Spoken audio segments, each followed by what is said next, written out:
his heart. Haikukuwa hata mawazo katika moyo wake. Because God the Father and God the Son are so much one that we don't even understand. Kwa sababu Mungu Mwana na Mungu Baba ni mmoja mpaka hata tuwezi kuelewa. He said a few more things I'll just mention.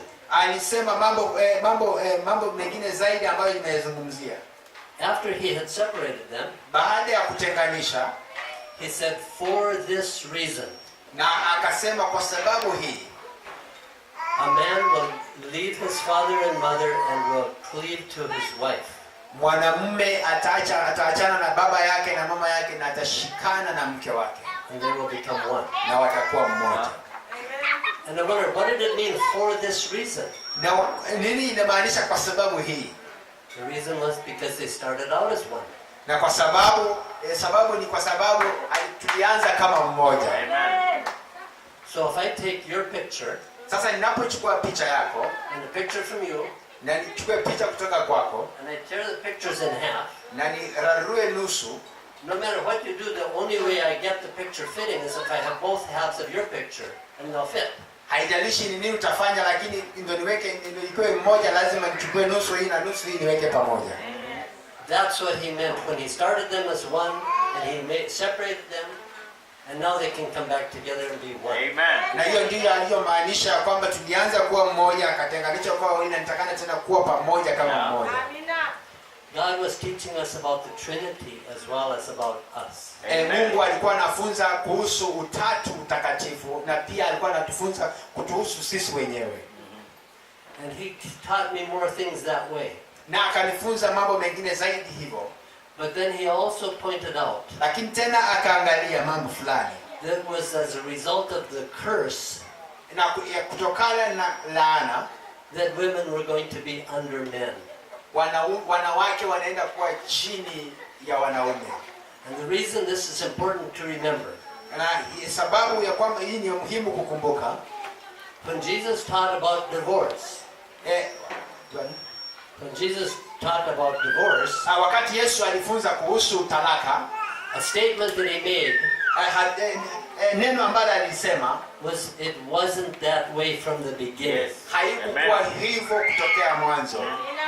He was saying in that sentence, alisema katika hayo maneno, what we should look for in the kingdom of God, kila ambacho tutastahili kutazamia katika ufalme wa Mungu, is what was it like before the fall into sin. Na hiyo ndio haikuwa hivyo baada ya kuanguka kwa dunia, baada ya utendaji wa dhambi.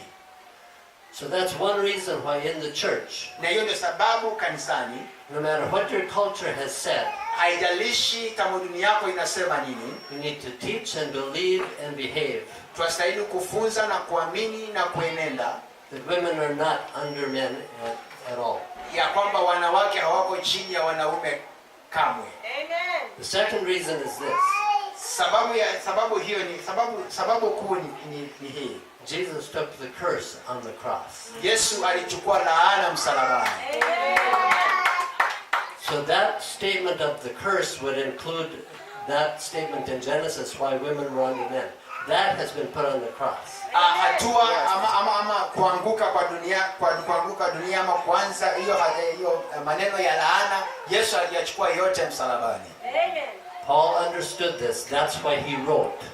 Naelewa hivi na hiyo ndio sababu aliandika that in the kingdom of God there is neither male nor female, na kwamba katika ufalme wa Mungu hakuna mke ama mume, slave nor free, hakuna mtumwa ama yule aliye huru, Jew nor Gentile, Myahudi ama si Myahudi.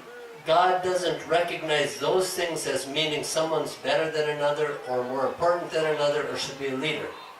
Mungu hatazami hayo maneno ya kwamba kuna mmoja ambaye yuko sawa zaidi kuliko mwingine. You see why Jesus called himself the truth? Na unaona sababu Yesu anajiita ukweli? Yes.